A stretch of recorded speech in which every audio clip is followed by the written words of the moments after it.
بسم اللہ الرحمن الرحیم۔ السلام علیکم۔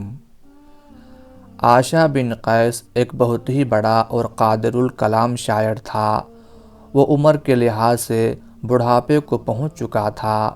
وہ نجد کے علاقہ یمامہ سے چلا کیونکہ وہ نبی کریم صلی اللہ علیہ وآلہ وسلم کی خدمت اقدس میں حاضر ہو کر اسلام قبول کرنا چاہتا تھا۔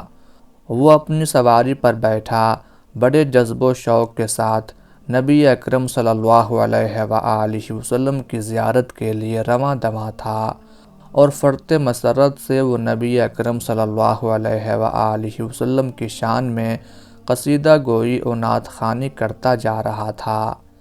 خبردار اے مجھ سے دریافت کرنے والے کہ میری اس اونٹنی نے کہاں کا قصد و ارادہ کیا ہے، تو سن، اہل یثرب کے ہاں اس کی ملاقات کا وقت مقرر ہے۔ وہ ایسے نبی ہیں جو ان چیزوں کو دیکھ لیتے ہیں جنہیں تم نہیں دیکھتے، اور ملک کے نشیب و فراز میں ان کی شہرت کا چرچا ہو چکا ہے۔ وہ جنگلوں اور صحراؤں کی وسعتوں کو طے کرتا چلا گیا۔ جذب و شوق زیارت اور حب مصطفیٰ صلی اللہ علیہ وآلہ وسلم اسے نبی اکرم صلی اللہ علیہ وآلہ وسلم کی طرف کھینچے لیے جا رہی تھی۔ وہ اسلام لانے کی آرزو سے معمور اور عبادت اصنام و اوثان سے نافور تھا۔ جب وہ مدینہ منورہ کے قریب پہنچا تو بعض مشرکین آڑے آئے اور پوچھا کہ کہاں جا رہے ہو۔ اس نے انہیں بتایا کہ وہ اسلام قبول کرنے کے لیے رسول اللہ صلی اللہ علیہ وآلہ وسلم کی خدمت میں حاضر ہونے کی نیت سے جا رہا ہے۔ تو مشرکین اس بات سے ڈر گئے کہ اگر یہ عظیم شاعر بھی مسلمان ہو گیا تو مسلمانوں کے نبی صلی اللہ علیہ وآلہ وسلم کی قوت میں مزید اضافہ ہو جائے گا۔ پہلے ایک ہی شاعر حضرت حسان بن ثابت رضی اللہ تعالی عنہ نے اپنے شعروں سے ہمارا ناک میں دم کر رکھا ہے، اور اگر عرب کا یہ معروف شاعر بھی مسلمان ہو گیا تو ہماری کیا درگت نہ بنے گی۔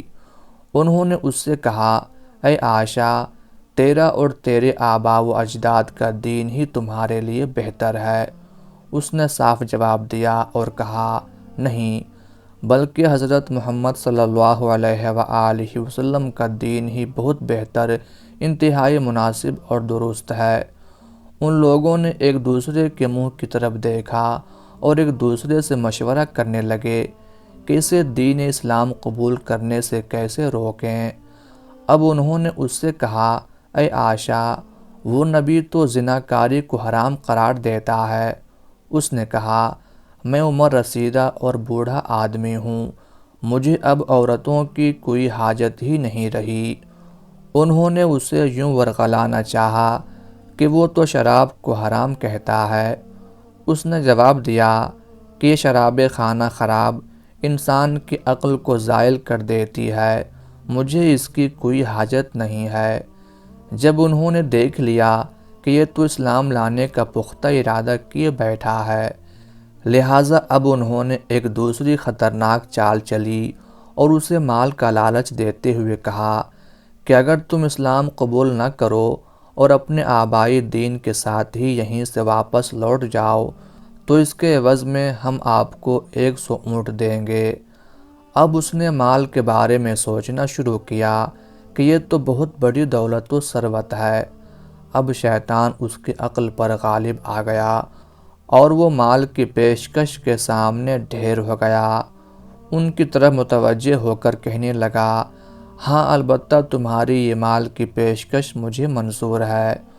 انہوں نے اس کے لیے 100 اونٹ جمع کیے۔ اس نے وہ سب لیے اور واپس اپنی قوم کی طرف اپنے کفر کے ساتھ ہی لوٹ گیا۔ وہ اپنے آگے آگے 100 اونٹ ہانکے لیے جا رہا تھا اور اس متاع دنیا پر بڑا شاداں و فرحاں تھا۔ اس کے دماغ میں یہ بات گردش کر رہی تھی کہ اس کے پاس شیروں کی ثروت کے ساتھ ساتھ ہی جاہ و منزلت اور تونگری و دولت مندی بھی جمع ہو گئی تھیں، لیکن وہ اس بات کو بھلا بیٹھا کہ اللہ تعالیٰ گھات لگائے ہوئے ہے۔ وہ دولت دنیا کے لیے اللہ کی معصیت و نافرمانی پر کیوں اڑ گیا، جبکہ اللہ تو وہ ذات والا صفات ہے کہ زمین و آسمان کے تمام خزانے اس کے ہاتھ میں ہیں۔